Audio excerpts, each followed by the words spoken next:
Well, here we are.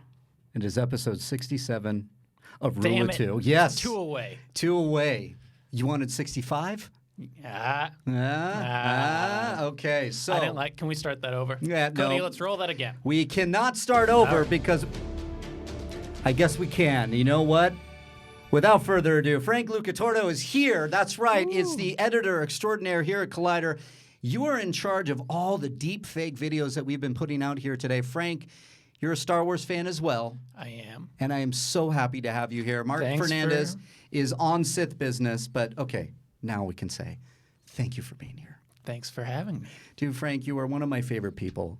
Oh, absolutely. 100%. I am so happy to have you here. Everybody in the chat, thank you for joining us here on episode 67. This is a celebration of Star Wars. It's Rula 2. It's here on the Podcast One Jedi Council feed, and we go live every Monday at 5 p.m. PST. We're here now. I see you, Rule of 2 Army, in the chat. Thank you for joining us. We will take some calls towards the end of the show. I will look at the chat, see what we're talking about. But, Frank, how are you?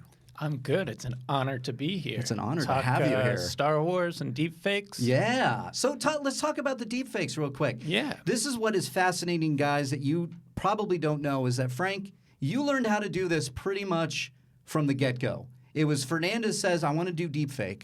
And you go, what's that? Mm-hmm. And then you basically go, okay, and you're able to figure it out. And now we have these videos that are doing very well. We had the roundtable discussion that Mark Ellis did where we had Jeff Goldblum, we had Robert Downey Jr., Ewan McGregor, Tom Cruise. We did George Lucas Reacts. We did that Rise of Skywalker trailer, the Mandalorian trailer. How did you figure this out? Are you just a genius? You are a genius, aren't you? Well, it was a very... rocky start. Okay. You can kind of see we were learning as we went. Right. Our very first deepfake videos don't look as good as the ones now. Right. Is that just because you get better with the technology? You understand it more? Yeah, just because I had no idea what I was doing. Right. And so we just kind of figured it out as we went along. Okay. And salty George Lucas just kind of emerged from the ether. Yeah. And that kind of became its own thing. And we had a pretty damn good Lucas there to help along the way. We did. Josh Robert Thompson. Unreal. Who was on the show a couple weeks ago, is fantastic. Thank you for all the support on that video. And this is something that I find interesting is that we're able to put this technology out there and do stuff like a trailer reaction, like a roundtable discussion on film and streaming services. But where do you see this deepfake technology going? Is it going to just keep getting better? I think so. Okay. I think it's going to keep getting easier and more user-friendly. Okay. And unless, the motion picture industry steps in and, figures out how to shut this down, I do see a future where you can fan cast whatever film you want to watch. It's like, I want to watch A New Hope today, but I want... Sylvester Stallone to play Han Solo. Or Christopher Walken to play Han Solo because he auditioned it. The face is replaced. So you bring up something interesting. How could movie studios stop this from happening? Is there something out there, or is this right now we're just like, let's do this, let's hope for the best, technology being what it is, you're saying it could get better and people can do this on their own? Yeah, so right now the barrier to entry is kind of hardware. You need a pretty good computer to run the program, which costs money and takes a lot of time. Yeah.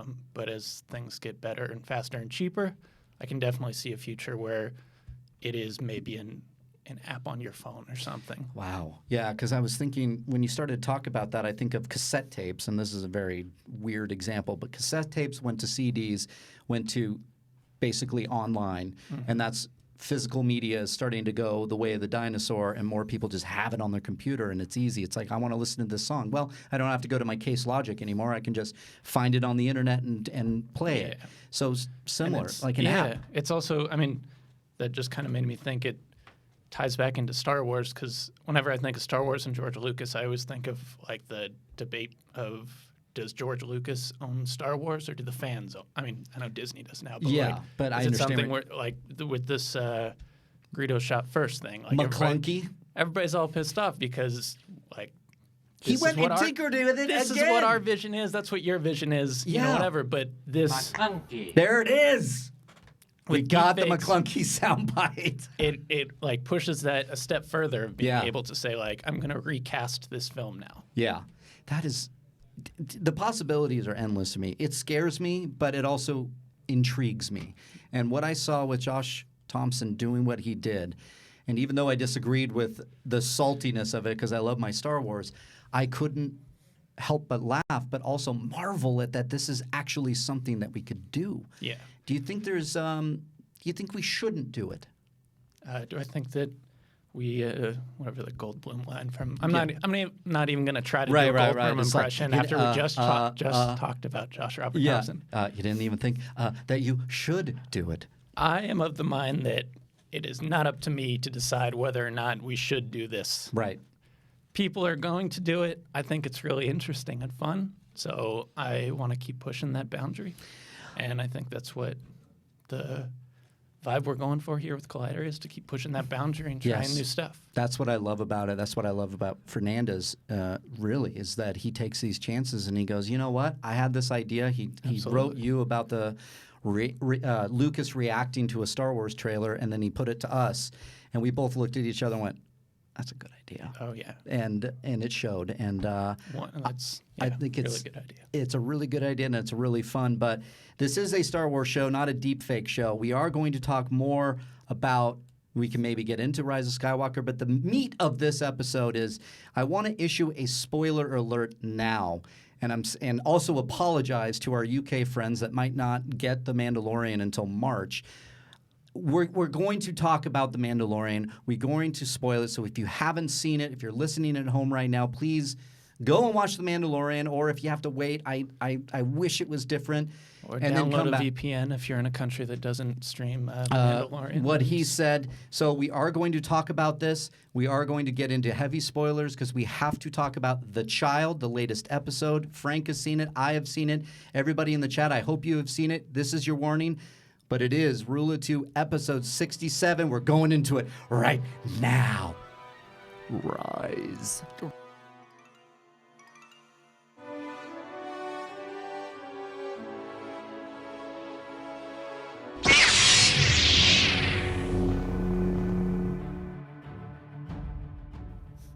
That's right. It's episode 67 of Rula 2, and we're talking The Mandalorian. I'm so upset I didn't get invited on episode 69. That's what you want. Okay, so episode 69 we can bring you back on. Okay. How's that? Thanks, Cody, in the booth. I appreciate you being there and appreciate everybody here in the chat. I see you there right now. Thank you for the super chats that came in. Scott Lee for sending $20 to us. No question. Thank you very much for that. And Amir Nail, I'm going to hit your little comment here. In 2 a.m. in Vienna. Got to wake up. It's 6 for work, but it's all good. Rula 2 is on. Do I get like the cash after, or how does that? Yeah. I have no idea. We can talk to Fernandez about that because I don't know where it's going. It's but we can get you that half of this $5 for you. So let's start here. The Mandalorian. My God, The Mandalorian. Frank, off the top, how much do you like The Mandalorian, or do you not like The Mandalorian? I am torn because I'm not a huge TV person. Okay. I didn't want Star Wars TV. Okay. And my issues, you didn't ask for it. Yeah. And my issues with the show stem from the fact that it's a TV show, and it feels like it's treading so much water to try to fill up like an episode. Yeah, I can understand that, at least for the first 2 episodes, because I feel like especially these 2 episodes were setting up something. And I feel like episode 3 is going to be coming, and it's going to be bigger now. I hope so. Yeah. A lot of this episode was kind of pointless. It's like, what did we get from this episode? It's learning that Baby Yoda can use the Force. Right. And the Mandalorian seeing it. That's the crux of it. To get there, we had to have the Jawas strip his ship, and then he's got to go try to get to the Jawas, but then he can't get up the Jawas, so he's got to go get the egg, and then he goes and gets the egg, and it's all just a big setup to look at how powerful Baby Yoda is. And I get that. And for me, it works just because maybe it's because I'm a Star Wars guy and I love the world that they're setting up. But I love that they're taking their time with setting up the world and especially just setting up the character. I said it in a tweet. This is so laser focused just on the Mandalorian that the world for me, and I know you might argue with me, people in the chat might argue with me, but that it's it feels bigger now because we're only focusing on one guy. I do like that. Rogue One is my favorite Star Wars film of all time. Yeah. Because it's the first one that I felt like I finally got to see the world of Star Wars. Right. That's my point. Like, I get hints of it, and then it's just like, oh, this is Star Wars on a budget. And yeah. It's like, I think it's by design, yeah. I think it's by design. I think that they are doing this to really usher in a new audience, and maybe it is over-reliant on nostalgia. Maybe it is. Some people are turned off. I'm going to look at the chat, and you guys tell me what it is. I've already seen one that says it's the Star Wars that they've been wanting, that this is better than the movies Last Jedi and Force Awakens, Rogue One, and Solo, that we're getting something special in The Mandalorian. Now, I think I can speak for Fernandez that I know he wasn't really digging on the first episode, but loved the second one. Okay. And I think he's seen the third and really liked that as well. Do you know what he liked in the second that he didn't like in the first? I don't know, because there's a very similar thing going on. And he even, Marc, are you calling in now? Are you going to call in, Marc? We can get Cody, him. do we have a call? We do not. All right. I love it. But for this to be something that is taking its time, are you still at least intrigued enough to continue on? Yeah, and I'm down for it to take its time. It's just it seems like a lot of pointless TV setup of like, here's an obstacle that we have to overcome just to fit into like a 30-minute piece. Whereas if this was a movie or something, you wouldn't have, I think, those issues. Right. I kind of feel like it should be like The Mandalorian, the video game. To me, sounds like. Yeah. That's what I got watching the second episode. Was like, this would be a cool video game. I don't dig it as a TV show. Okay. I think it's going to win you over because of, and that's the meat of this, guys. And so it's been said, Baby Yoda. Baby Yoda's already won me over. Let's get that out of the way. Baby Yoda is a big thing, and I've seen some chat here that it's like these spoilers are getting out of control because I've seen Baby Yoda all over Twitter. The spoiler stuff, it's a tough thing. I apologize again, guys, that we're doing this, especially to our UK friends. But I know that it's probably out there. But you have to talk about Baby Yoda to talk about this episode, and it is amazing. I'm having so cute, and we know it's not Yoda. Yes, we know that I've seen a lot of people that are saying that that's Yoda. No. Now, but it's like you're gonna call it Baby Yoda. It's the Yoda species. Yeah. And we don't know what that is yet. So do you think and even if you did, Baby Yoda is just gonna be the name. It just floats off the tongue. There's gonna be toys. And that's the thing too. We're right at the holidays. They're gonna be selling Baby Yodas everywhere. It's the same thing with the Porgs where it's like, I know what you're doing, god damn it, but it's working. Yeah, I'm with you on that. And this for me now, I want to get into the meat of the conversation here because I've seen some great theories out there. Could this be an actual clone of Yoda? Or are they going to, this is a species of a Yoda-type character, and they want this, and the bounty is to bring it over to the client and or Werner Herzog, and he wants to clone it for its Force abilities. I'm leaning towards there. But I see people saying and talking about, could it actually be a clone of Yoda? I'm up for both. What do you think? Is that something in deep canon that I'm missing? Well, was Yoda cloned? Somebody brought something up. Our very own Ace Cabrera, who is on Jedi Council, when Qui-Gon Jinn took some blood samples from Anakin, young Anakin at that point, and tested the midichlorians. Sorry, I know I'm bringing up midichlorians. He said that you have more midichlorian count than Yoda. So it got him to thinking that, well, then maybe there's blood of Yoda somewhere. And maybe the Emperor got his hands on it. And maybe that's the contingency plan that happened after Return of the Jedi. See, now we're getting sweaty. Did I lose you? Kind of. Why? Yeah. It just seems like a big stretch. Yeah. Like, I'd be with you if it was like Luke's cloned arm that got mixed with Yoda's DNA that became Yoda with two O's, like Luke with two U's. Oh, I'm with you. You're bringing up the Timothy Zahn novels, right? Maybe. Yeah. It's not canon. It's not canon, no. But I see where you're going with this, and I like that idea. I'm personally wondering because the Doctor in this episode, or the first episode, did have a Camino cloning badge, or patch, I should say, that hints that this is where they're going. I would say that the simplest answer is probably that it's going to boil down to, is he going to turn over this thing to the bad guys or not? And we're all going to look at a baby Yoda, which is a baby version of a character we all love, and be like, oh, we're siding with you on this. And I think that's where they're going. But it could be a clone and like a whole thing. Who knows? I wonder if they're going to go there, because I want to go here real quick. Getting back to the length of this, getting back to the idea that it's just a lot of walking for the Mandalorian and not a lot has happened in this, it reminds me of animated shows in the Star Wars universe like The Clone Wars and Rebels, Dave Filoni being an architect of one of all of those, really. And it made a lot of sense to me when I see the length, because I know a number of people are like, why is this so short?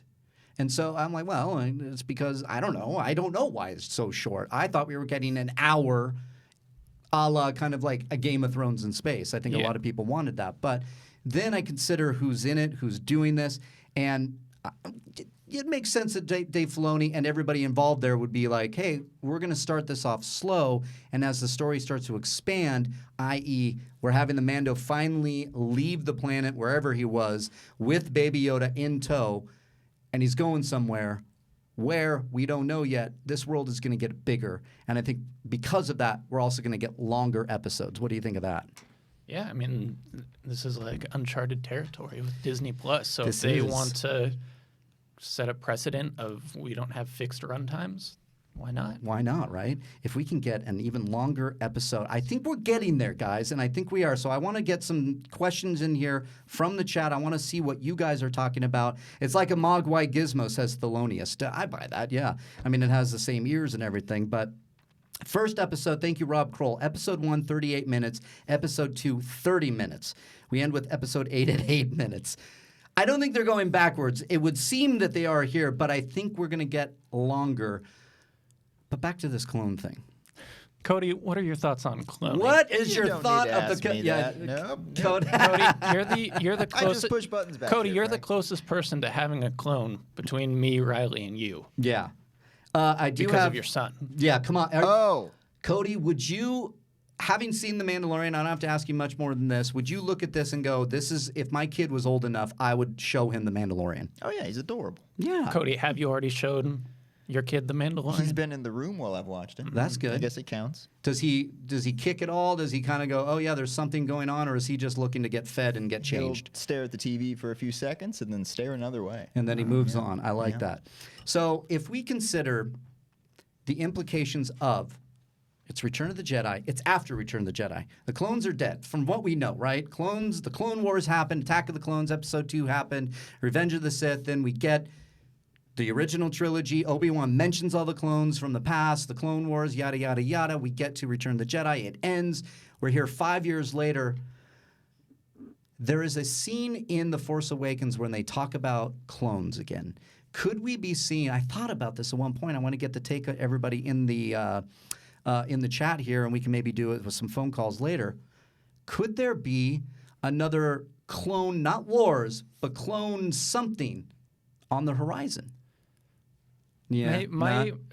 So this kind of goes to one of my other complaints with the show is that I don't know who it's for. That's what I'm having a hard time figuring out, like, the tone. But one thing that does seem really clear to me is that this isn't made for, like, the hardcore Star Wars community that, you know, knows about cloning and all this stuff. Like, I feel like this is they're going to go a very mainstream. Yeah, well, they have route. to launch their so streaming that's why app. I think the Baby Yoda is just like, here's a recognizable character that you've seen. They're just trying Or to get species, right? Yeah, it's like Could be. people that are trying to switch over from Netflix, and it's like, oh, we can watch a Star Wars TV show. Yeah. I have a hard time believing that they're going to work in some deep, like, prequel mythology into this. See, that's where I disagree, because I think... Well, you're wrong, and we're done. We're done. I think because Filoni is involved in this thing, and Jon Favreau is such a sweaty nerd for this kind of stuff, is that they put that cloning patch there for a reason, for shows like this, for people out there that want this. Because I think if they were to get it and open it up a bit, yeah, mainstream, we got to get there. We got the Baby Yoda, and it's already a hit. But I think that they can really win over some people, and it would be in story if they explain, like, no, we brought back clones.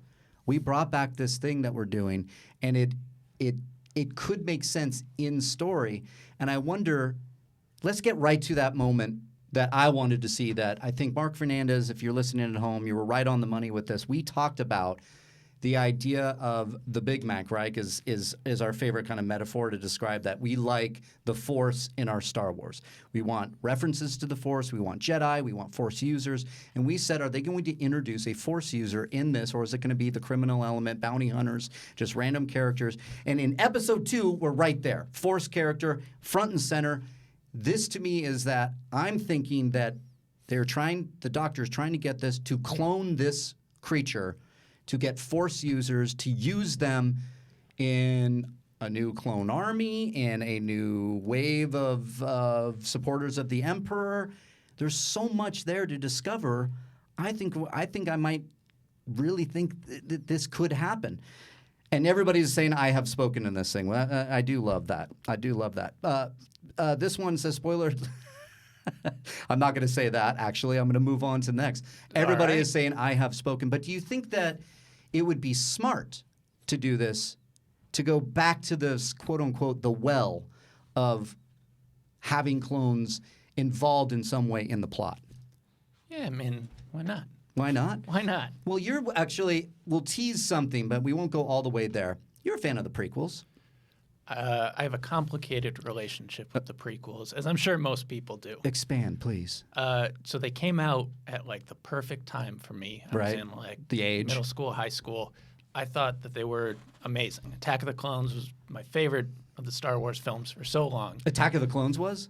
And then I watched them again as an adult, and I was like, dear God, these are horrible.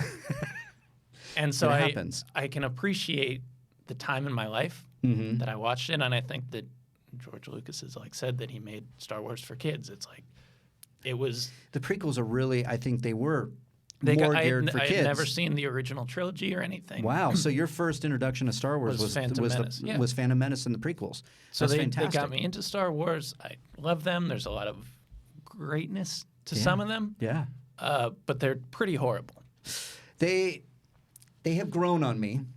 I have a very good appreciation of them now, and I had a complicated relationship with them to start because I did start. Everybody knows I started with the original trilogy. I love it. I think they're the best 3 films in all of Star Wars. I love them to death. And then I saw Phantom Menace, and I wanted to love it. And I explained to my roommate why it was so great. I yelled at my roommate, telling him, no, that movie is great. You know why? Because of this, because of that, because of this, because of that. I saw it 6 times in theaters. And then after a while, before Attack of the Clones, I had to admit to myself, the movie wasn't that good, and I can't explain why. But the other thing that I think is that every Star Wars movie is flawed the same way that, like, the prequels in some way are flawed. Yeah. Like, none of these were perfect, so it's, you got to forgive them. They're movies. Right. I think that the Ewoks in Return of the Jedi are worse than Jar Jar Binks. Yeah, I've heard that many times. Absolutely ruined that movie for me. A lot of people had problems with C-3PO in A New Hope. They thought he was too annoying. There's dumb stuff in all of it.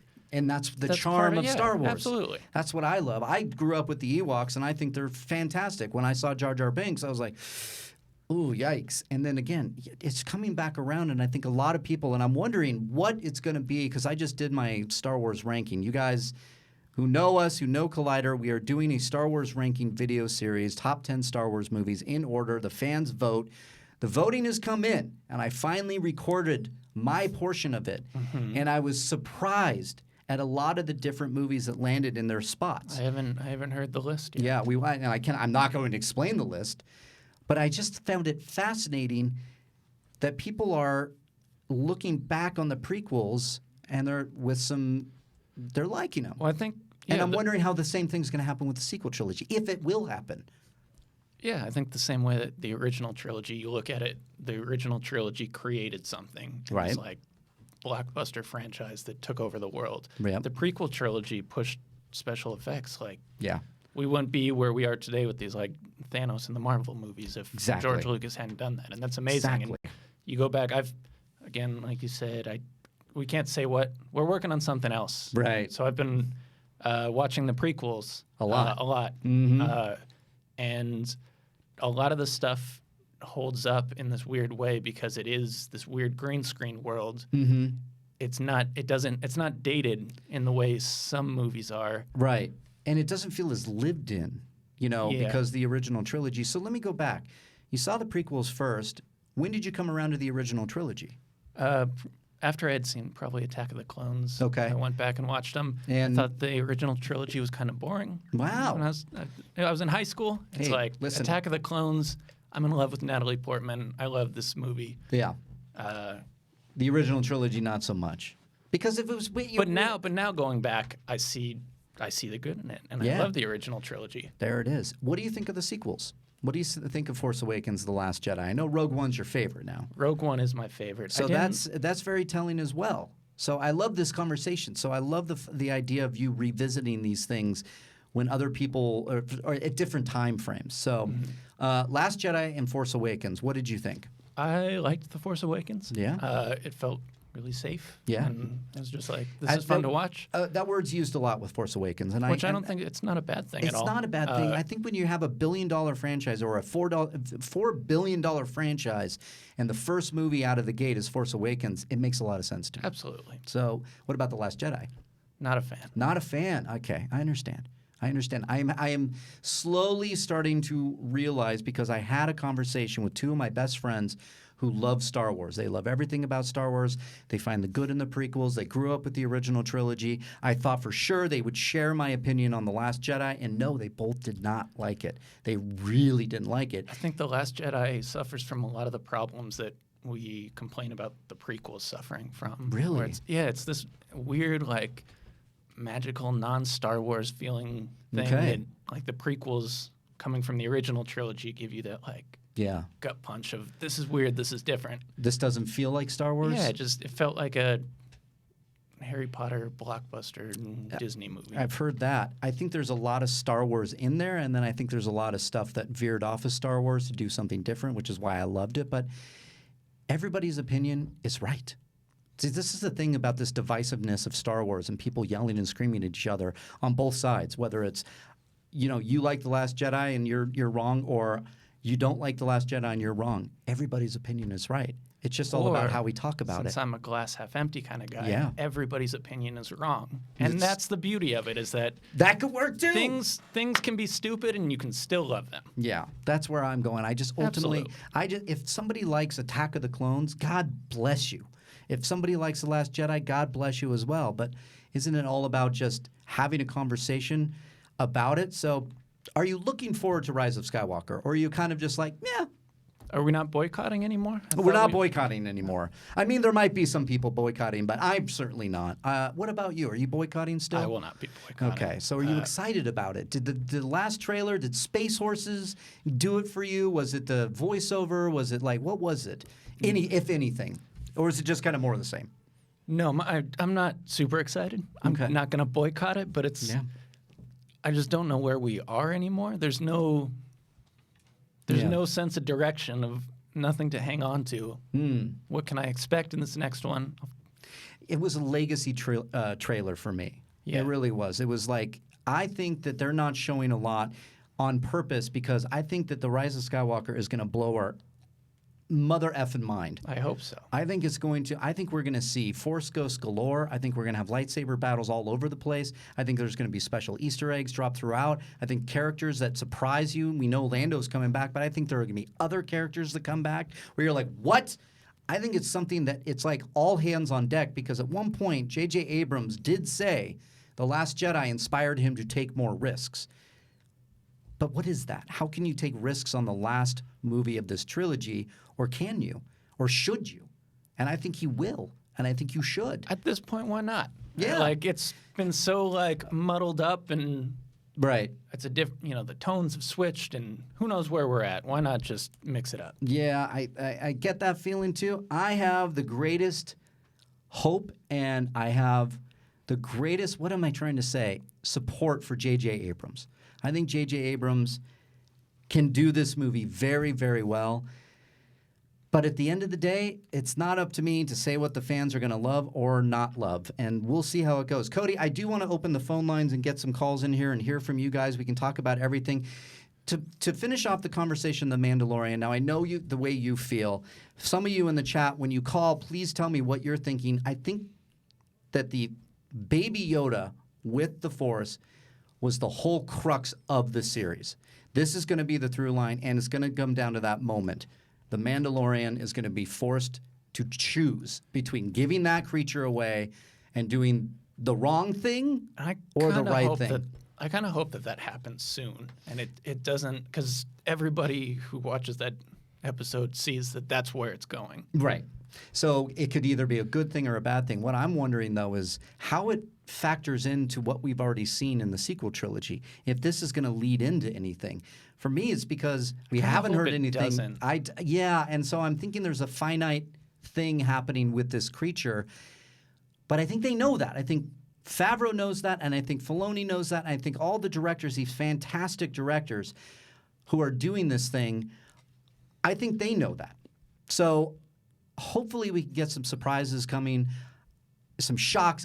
I'm excited to see where it goes. What about you guys? I want to hear you guys and what you have to say. And looking at some of the chat rooms here, JJ can do it, but all the stuff going on behind the scenes gives me pause. Felonia says, like JJ said, they had to start from scratch, but why would Colin Trevorrow get a writing credit? That's interesting. Great question, too. It just was revealed that J.J. Abrams, ampersand Chris Terrio, wrote the script together, but that a story by credit was given to Colin Trevorrow. And Colin Trevorrow was fired off a thing, but in WGA arbitration, that means enough of his story was used in The Rise of Skywalker to warrant that story credit. See, this is already just like over your head. Does it matter? Does it matter because it has to just it has to be great for the story? Well, I think it just shows that everything's just muddied, and like that's there's no clear. It would have been so cool if like the sequel trilogy was like planned out as this self-contained thing, and then you had all these other things like the Mandalorian that like does this offshoot of this, and then you've got the solo films that go off and do their own thing. Yeah, but now it just seems like this. Or I meant solo as in like the individual. Oh, right. Oh, but also Solo. Yeah, was a solo film. Did you like Solo? No. Yeah. I had a problem with Solo, but there are moments that I really adore in that thing. But it was just, you talk about safe, and you talk about Ron Howard coming in and steering the ship to the finish line. He did that well. But it was just safe. It just didn't offer anything new for me that I got in Rogue One. Because Rogue One ended with the greatest thing ever, which is Darth Vader stabbing people in the face with a lightsaber. Absolutely. I loved it so much. Solo gave us something nobody was asking for. Yeah, and that's what I think when you talk about Rogue One, I think the reason why Rogue One, I've heard this before, many people have Rogue One as one of their favorites because it actually showed you that there are stories within the Star Wars universe that can be told without the main characters, without a recognizable name behind it. In that, like, there's a young Luke Skywalker, there's a young Han Solo, or a Yoda, or a Jabba the Hutt, or a Princess Leia, or a blah blah blah blah blah blah blah. This is just characters we never met before, with an experience that we've heard of in the opening crawl of the first movie. Yeah. So I can understand that. Cody, any call? Yep, we got a call coming in. All right, I'm going to ask this question to the caller. Yeah, we're going to ask it for the caller. Hey there, you're on Rula 2. What's your name? What's your question? What's going on, guys? Name's Jared from Massachusetts. How are we doing tonight? Good. How are you? What's your question tonight? Not too bad. Good. Oh, just chiming in on the Mandalorian conversation. Please do. Yeah, my little theory is kind of goes along with the whole. I feel like he is going to turn in Baby Yoda, which is the most adorable thing in Star Wars history. Yes.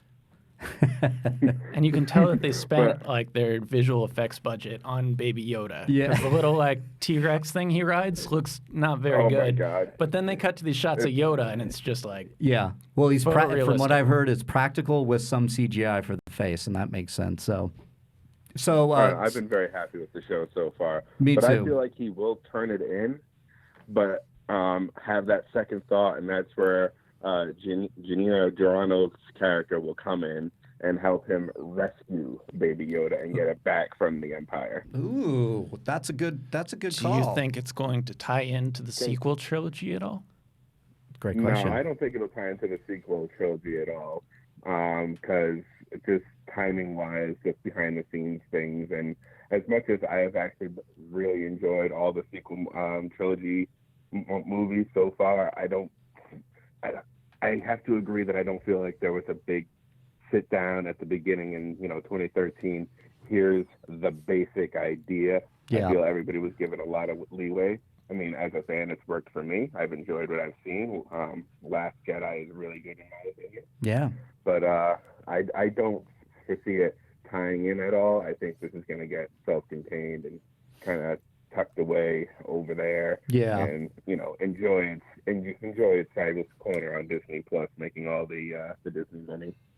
Thank you for your call, and great call at that. Appreciate you calling in. I tend to agree that I don't know if it's going to link into anything with the sequel trilogy, nor does it need to, because when you start talking about Baby Yoda, like why wouldn't they, if this thing continues to go, why aren't they maybe talking about it in the sequel trilogy? But then it goes to another point that was brought up. I don't think they had all their ducks in a row when they sat down to prepare this trilogy, and I think that's the biggest takeaway from this situation that Disney found themselves in with Lucasfilm. Is you have these great directors. Why aren't they all sitting together talking about the through line of this, needing the characters we need to make? And like, yes, the sequel trilogy movies work for me very well, but I can see that disconnect happening. And it's weird that that there was no like discernible plan from the beginning, because you look at like whether you're a Marvel fan or a DC fan, it's pretty hard to look at the MCU and not see that from a business perspective as like a success. Right. Whether you like the movies or not, you got to admit that these are successful box office wise. They didn't have the plan for Avengers when they made Iron Man, but pretty soon after they realized what they had, they set up a plan that was more or less they followed it. Because then in Iron Man 2, they started to introduce Avengers. Whereas watching the DCEU, they had a rocky start at the beginning. Right. And Disney came in after all that had happened, right? Pretty much, yeah. 2015 was the very first Star Wars movie to hit theaters. You'd think that you'd look at that and get some sort of an idea. Right. Yeah, there's a thought here that 2015 is well into the MCU, a parent company in Disney's under Disney's arm. So why wouldn't they look at that? And I think they were, but I think they were doing it separately. I think that they were looking at a shared universe of not shared universe, but a universe of movies like Rogue One and Solo, because they had those dated. That it's like, oh well, we can just go off and everything is connected or canon. So I think they had that idea, but it's the sequel trilogy that. The planning thereof, like Lucas had a plan for New Hope. He had some hints at what we could see in Empire Strikes Back. Empire Strikes Back, if that doesn't work, we don't even have Star Wars anymore. Yeah. That's what I feel like, because he knew then to add Yoda and create more of the kind of force and the mythology behind it, and what that big mythology of how many Jedi are left. So he had that set up. Then there is another. He knew about Leia. At least at that point, I think he said that he was going to maybe have another sibling out there for Luke. But then early on in the development, maybe even close after Empire came out, he said it's Leia. So, but he knew what was going on. He was there. He handpicks Irvin Kershner. He handpicks Richard Marquand. So there's a kind of a uniform through line for the trilogy that we don't really feel like here. There's not a lot of tone poems. Right. The tone poems. We have another call. You're on Rula 2. What's your name? What's your question? Hey, what's up, you guys? This is Jason Tucker. Hey, Jason. From Denver. Hi, Jason from Tucker Denver. From Denver. Welcome from Denver. Man. What's your question today, Jason? Man, I love the show. Thank you. I threw out a little sarcastic thing earlier on the chat about a bunch of movies that weren't great, Back to the Future and Endgame and Empire Strikes Back and all this. And I guess not so much a question, but I guess it is a question. The question I have is, when we analyze Star Wars, and we're all deep fans, we're super deep cut fans, and we love the lore. Yeah. But when we analyze it, the question I have is, can we start to maybe tier our appreciation for Star Wars? We tend to look at it in a binary sense where it's either great or it's horrible. Yeah. And a lot of times there's different tiers to our love for it, and I think the binary way of looking at it kind of log jams a lot of the conversation, because I mean, when you have a great film, you don't have to really defend it. And so I feel like there's a lot of defending and kind of debating around stuff that's maybe it's just okay, it's not great. And we can agree on that probably more so than trying to figure out if The Last Jedi is a great film when it's objectively, at least in my opinion, it's not. So I don't know. What are your thoughts on that? And by the way, you guys should also spend a little bit of time to talk about this amazing video game that just came out a couple days too, Fallen Order, off the hook. So anyway, love the show. He loves you guys. Keep it going, man. Thank you very much, Jason. I appreciate your kind words and your question. Let's address a couple things. One, yes, Fallen Order has come out. Are you playing, Frank? I am not. I unfortunately haven't played it yet. But we are aware of its existence. We are aware of its existence. Here's how maybe stuff coming down the road. Really? Oh, I like this. You know something I don't. Yeah. There it is. We will probably talk about it. I know Fernandez has played it. He can speak on it more than I have. I have yet to even play one frame of this game. I have yet to go get it. I looked at it. I was at Target the other day. I went, do I want to buy this right now? When I know that my fiance is getting it for me for Christmas, so I know that I'm going to have... Only if you've been good. Only if I've been good. This is very true, which I guess I don't know. Well, that's debatable. I am going to play it. You can check out our review. The review's up right now at Collider Games here at Collider. Some really good people have played this thing. Dorian's been playing it during work hours. Dorian plays it during work hours, and I'm jealous of everything he's doing, so that's fine. But...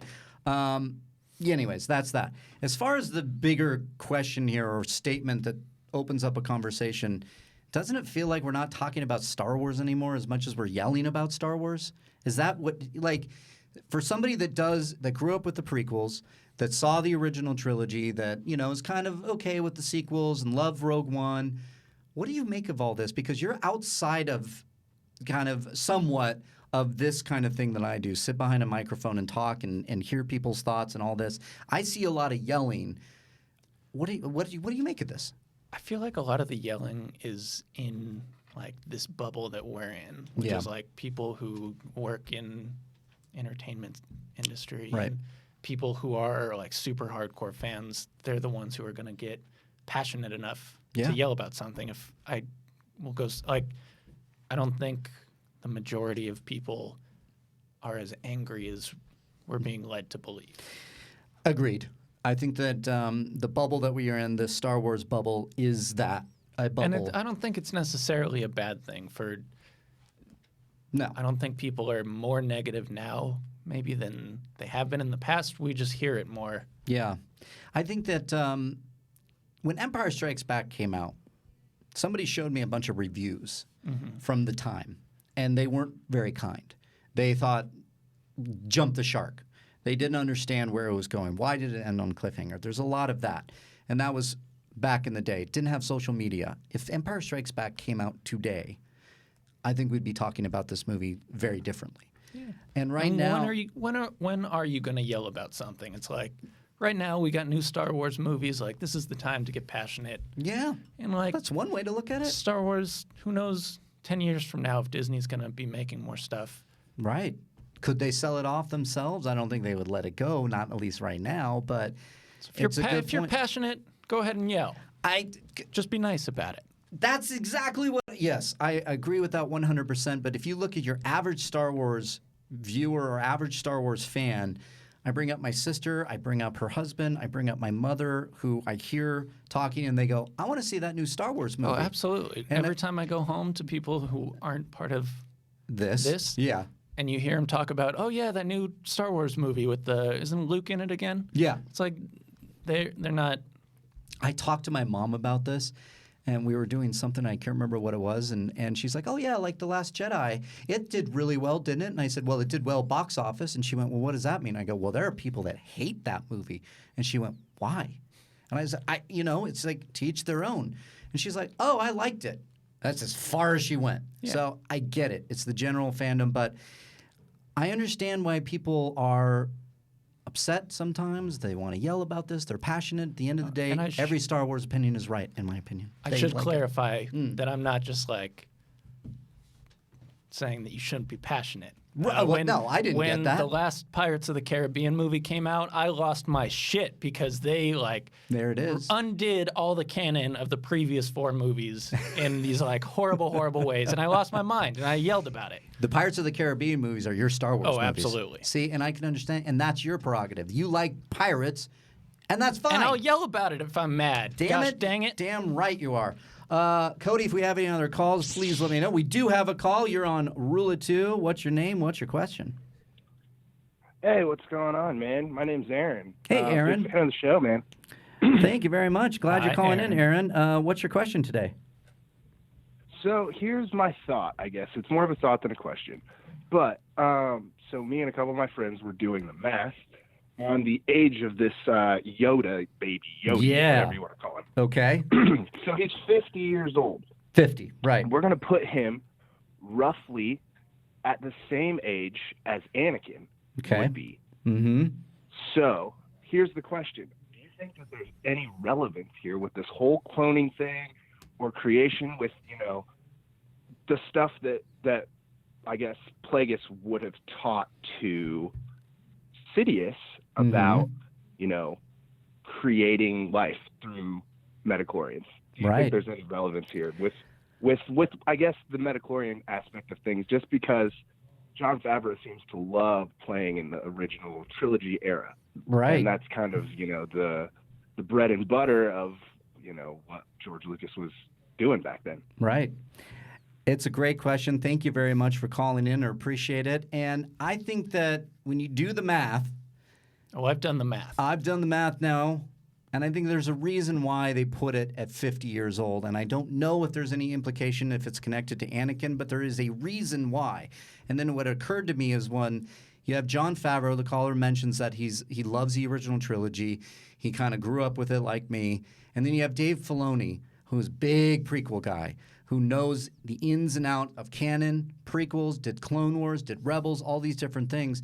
And if you put those two together with two different sensibilities that share one common love of Star Wars, there's something there. I'm not saying it's going to be fulfilled, but there is something there. I have no idea how they're going to do it, if it connects to Anakin, if it's a clone or whatnot, but I think that's a great call to do the math, literally, and to connect it all the way back to that time frame that could possibly see something. The Emperor is no longer alive, so we know, in this era, but we don't know how he comes back in Rise of Skywalker. Mm-hmm. There is a canon offshoot, Aftermath book series. Battlefront 2 went into it. The contingency plan that the Emperor did put out there upon his death, there might be something there that's connected to Baby Yoda, and now you've just added more logs to this fire.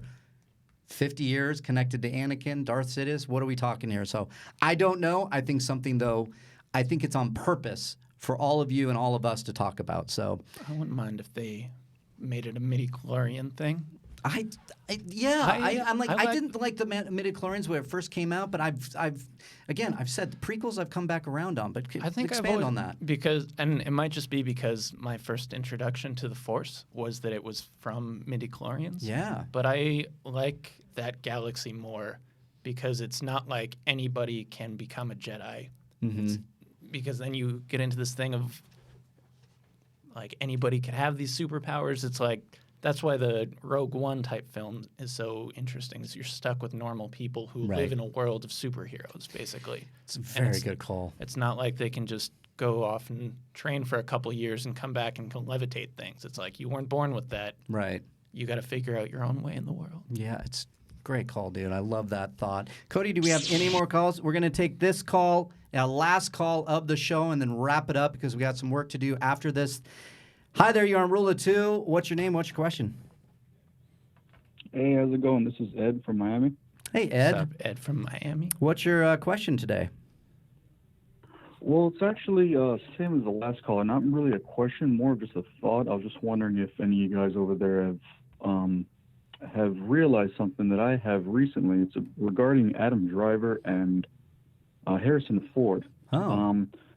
I've noticed that that coincidentally they play father and son in this whole Star Wars saga, and they're not exactly. Harrison Ford wasn't the lead of the original trilogy. That would be more Mark Hamill, and Adam Driver is, of course, not the lead for the sequel trilogy. Right. That would be Daisy. But I've noticed that although they're not the lead characters, Harrison Ford's career is the one that took off amongst his co-stars in the original trilogy. The same as Adam Driver's career, I would argue, is definitely more successful and has just gone far and beyond what John Boyega's and Daisy's has. Right. And also, in terms of their personalities, they seem to be very reserved in interviews, and just their whole personalities about big blockbuster films and the whole sci-fi thing. They're into it, but they're much more not in your face about it. They seem much more quiet and relaxed about the whole enthusiasm that the entire fandom has. I just thought that that just came across my mind recently, and I thought that was pretty interesting. That coincidentally they play father and son in the story, and their lives have kind of taken on the same kind of parallels in terms of their success, and they weren't even the leads of their respective trilogies. Yeah, it's a really interesting point. It's a great observation. Thank you much for the call. I wonder if that's something to do with, because they're not the lead, they get to play the reason that Boba Fett was so cool. Right. Is that we didn't focus on him. It's like, is Adam Driver set up to be more successful because he gets to be the cool... Yeah, the cool villain. Yeah. I think it's a great observation. I think it's you can do what I'm about to do and just go, yeah, man, it's the echoes of the Star Wars universe. It's father and son. It's very simple. You can look at it as great casting, is that they're looking for somebody to play Han Solo's son, so they get somebody that reminds us of Han Solo in his demeanor and his understated kind of way of speaking, because Adam Driver he seems very chill. He seems very just kind of... Adam Driver's the best part of the sequel trilogy. Hands down. Yeah. His is the greatest character, I think, in the sequel trilogy. The most fascinating, complex, all these different things. But I also think it's just good timing. And I think it just, this Adam Driver has been working quite a bit before Star Wars. I mean, I think of Inside Llewyn Davis, but I'm trying to remember other than Girls. Obviously, he was in Girls, but... Now it's really taken off, and I think what the caller is looking at, and you were kind of talking about, is that these parts are written in a certain way because make you seem so badass that it's like, yeah, cast that guy in another thing. Yeah, there's that, but there's also the idea that they're the more complex because Daisy Ridley Rey follows the hero's journey like Luke did. Well, and so, if you ask Salty George Lucas about that, he would disagree. Salty George Lucas definitely disagrees with me, but I think it comes down to the idea that these characters are written a certain way, and Han Solo was the cool guy. He was the audience that we were identifying with. The Force, hokey religions and ancient weapons are no match for a blaster at your side, kid. That's the audience going, yeah, I don't know what you're doing, but I need give me a blaster because that I know can work. The same could maybe be kind of looked at with Adam Driver, who maybe not the audience, you're looking through his eyes, but he's definitely the most fascinating of the new series. And I think audiences pick up on that, and he has to be a good actor in order to play it this way, and also people are noticing. So, Frank, thank you for joining me. Thanks so much for having me. I love having you here, dude. You are an unsung hero at Collider. You kick ass. Thank you. Your editing skills are few and far between. So thank you for joining me. You're one of the nicest guys I've ever met in my life. This was fun. Do you go on Twitter at all? At Frank the Editor. Frank the Editor. We'll post some more cool behind-the-scenes stuff of the Star Wars deepfakes we do. Yeah. Over there. So and get excited for that. Crazy ideas, send them to me. I love that. Check out Frank the Editor on Twitter. He does show some great behind-the-scenes stuff. Thank you again for joining me. And to Cody? everybody. Yeah? Cody, if we wanted to follow you. I'm at the real Cody Hall, Frank. Thanks so much. Yeah, Cody thanks, Hall, buddy. the real Cody Hall. Thank you again Cody, to have you Cody been Hall. here this whole time? He has. Yeah, I've been watching. Oh, wow. I want to thank Cody for not only doing mailbag with me on this past Saturday, but also, Cody, you got something coming up on Wednesday, don't you? Boom, Rumor Mill, your new host. That's right, Cody Hall is going to be doing Rumor Mill this Wednesday. Check it out. It starts I heard a rumor. What? That Cody Hall is an amazing host. He is. He's one of the best people I know as well as you are. So thank you, everybody out there on Rula 2, joining us here on this episode 67. Appreciate everybody here. Marc Fernandez will be back next week. Please tell him I say hello, or I say hello. Please say hello to him. You can find him at Marc Fernandez. You can find me at Reilly around 67. It's in the book of Rula 2 here on Collider Podcast 1's Jedi Council feed if you're listening at home, and on Collider Video every Monday at 5 p.m. PST. We will see you next week with an all-new episode. Thanks for having me. I love you. Rise. Rise.